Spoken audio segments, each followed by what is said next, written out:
Assalamualaikum warahmatullahi wabarakatuh. Berjumpa kembali di channel saya. Kali ini saya akan menceritakan salah satu ulama penumbal tanah Jawa. Berikut ceritanya. Tak banyak orang yang tahu dan mengenal nama Syekh Subakir. Padahal Syekh Subakir adalah salah seorang ulama Wali Songo periode pertama yang dikirim khalifah dari Kesultanan Turki Utsmaniyah Sultan Muhammad I untuk menyebarkan agama Islam di wilayah Nusantara.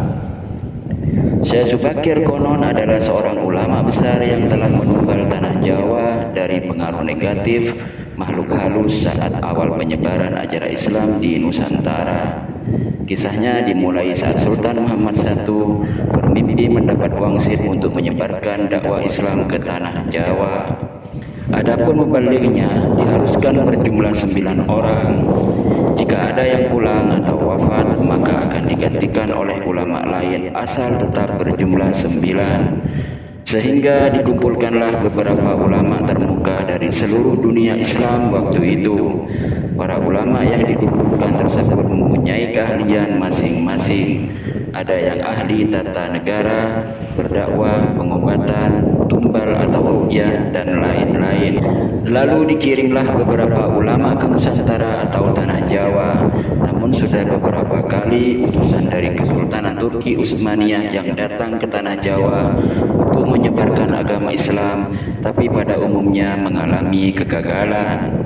Penyebabnya masyarakat Jawa saat itu sangat memegang teguh kepercayaannya, sehingga para ulama yang dikirim mendapatkan halangan karena meskipun berkembang, tetapi ajaran agama Islam yang hanya dalam lingkungan yang kecil tidak bisa berkembang secara luas. Selain itu, konon Pulau Jawa saat itu masih merupakan hutan belantara angker yang dipenuhi makhluk halus dan jin-jin jahat. Lalu diutuslah Syekh Subakir, ulama asal Persia yang ahli dalam ruqyah, ekologi, meteorologi, dan geofisika ke tanah Jawa. Beliau diutus secara khusus menangani masalah-masalah gaib dan spiritual yang dinilai telah menjadi penghalang diterimanya Islam oleh masyarakat Jawa ketika itu. Berdasarkan babat tanah Jawa, setelah sampai ke Nusantara, Syekh Subakir yang menguasai ilmu gaib dan dapat menerawang makhluk halus mengetahui penyebab utama kegagalan para ulama pendahulu dalam menyebarkan ajaran Islam karena dihalangi para jin dan dedemit penunggu tanah Jawa. Para jin, dedemit dan lembut tersebut bisa merubah wujud menjadi ombak besar yang mampu menenggelamkan kapal berikut penumpangnya dan menjadi angin puting beliung yang mampu memporak-porandakan apa saja yang berada di depannya.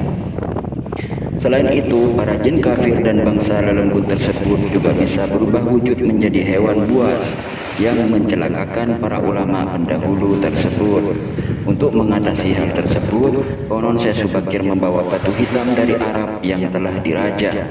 Lalu batu dengan nama Rajah Aji Kalacakra tersebut dipasang di tengah-tengah tanah Jawa, yaitu di puncak Gunung Tidar, Magelang. Karena Gunung Tidar dipercayai sebagai titik sentral atau pakunya tanah Jawa.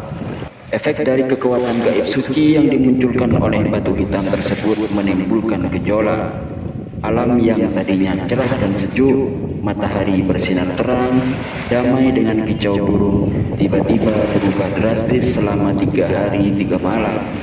Cuaca mendung, angin bergerak cepat, kilat menyambar menimbulkan hujan api, gunung-gunung bergemuruh tiada henti. Lelembut setan, siluman lari menyelamatkan diri. Jin peri, banaspati, kuntilanak, jai langkung semua hanyut dalam air karena tak kuat menahan panasnya pancaran batu hitam tersebut. Makhluk halus yang masih hidup pun mengungsi ke lautan. Sebagian jin yang lain ada yang mati akibat hawa panas dari tumbal yang dipasang Syekh Subakir tersebut. Melihat hal itu, konon Sabda Palon, raja bangsa jin yang telah 9.000 tahun bersemayam di puncak Gunung Tidar, terusik dan keluar mencari penyebab timbulnya hawa panas bagi bangsa jin dan lelembut. Sabda Palon lalu berhadapan dengan Syekh Subakir. Sabda Palon lalu menanyakan maksud pemasangan batu hitam tersebut. Sang ulama menyatakan maksud dia menancapkan batu hitam itu untuk mengusir bangsa jin dan lembut yang mengganggu upaya penyebaran ajaran Islam di tanah Jawa oleh para ulama utusan Khalifah Turki Utsmaniyah. Setelah terjadi perdebatan, mereka segera mengadu kesaktian. Konon pertempuran antara keduanya terjadi selama 40 hari 40 malam, hingga Sabda Palon yang juga dikenal sebagai Ki Semar Badranaya sang danyang tanah Jawa ini merasa kewalahan dan menawarkan perundingan. Sabda Palon mensyaratkan beberapa poin dalam upaya penyebaran Islam di tanah Jawa. Isi kesepakatan antara lain, Sabda Palon memberi kesempatan pada Syekh Subakir beserta para ulama untuk menyebarkan Islam di tanah Jawa, tetapi tidak boleh dengan cara memaksa. Kemudian Sabda Palon juga memberi kesempatan kepada orang Islam untuk berkuasa di tanah Jawa, raja-raja Islam, namun dengan catatan para raja Islam itu silakan berkuasa, namun jangan sampai meninggalkan adat istiadat dan budaya yang ada. Silakan kembangkan ajaran Islam sesuai dengan kitab yang diakuinya, tetapi biarlah adat dan budaya berkembang sedemikian rupa. Syarat-syarat itu pun akhirnya disetujui Syekh Subakir. Selain di puncak Gunung Tidar, Syekh Subakir juga membersihkan beberapa tempat angker di tanah Jawa yang dikuasai para raja jin dan makhluk halus lainnya. Dalam versi lain diceritakan untuk membersihkan wilayah Gunung Tidar dari bangsa jin, Syekh Subakir membawa senjata pusaka berupa tombak Kiai Panjang.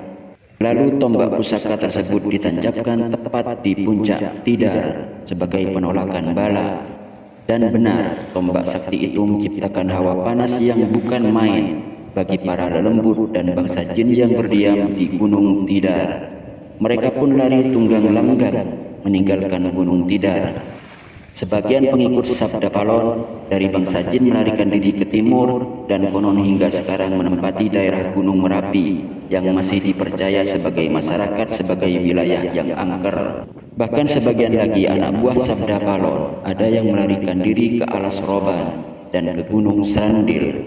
Tombak itu sekarang masih dijaga oleh masyarakat dan ditempatkan di puncak Gunung Tidar dengan nama makam tombak Kiai Panjang. Dengan adanya tombak sakti itu, maka amanlah Gunung Tidar dari kekuasaan para jin dan makhluk halus. Karena keberhasilannya menumbal tanah Jawa, lalu penyebaran Islam oleh Wali Songo periode pertama menjadi lancar. Nama Syekh Subakir lalu menjadi sangat terkenal dan dikagumi di kalangan para pendekar, penganut ilmu gaib dan kanuragan, bangsawan serta masyarakat di tanah Jawa ketika itu, sehingga mereka terkesan mendewakan sang ulama asal Persia tersebut. Akhirnya, untuk melepaskan kefanatikan masyarakat terhadap Syekh Subakir dan untuk menjaga akidah umat Islam, maka pada tahun 1462 Masehi, Syekh Subakir pulang ke Persia, Iran. Ini dimaksudkan agar kefanatikan tersebut runtuh dan masyarakat kembali kepada tauhid yang benar.